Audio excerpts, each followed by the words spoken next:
Kim ertalab payg'ambarimizga 100 marta salovat aytdi? O'ziga savol bersin. Kim ertalab turib 100 marta la ilaha illalloh dedi? Kim ertalab mana peshingacha la ilaha illalloh vahdahu la sharika lah, lahul mulku va lahul hamdu va huva ala kulli shay'in qodir deb 100 marta aytdi.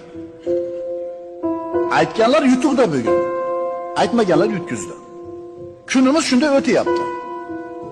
Shuning uchun yutuq deganda qimmat mashinani minib, qimmat telefonda ushlab, imoratda hashamatli solib qo'ygan bo'lsa, buni yutuq demaylik.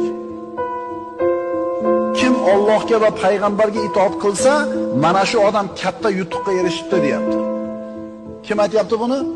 Alloh taolo aytayapti. Agar bir ayol 5 vaqt namozini o'qisa, Ramazon ro'zasini tutsa, nomusini himoya qilib, eriga itoat qilsa, bu ayolga aytiladi: jannatni xohlagan eshigidan kiraver.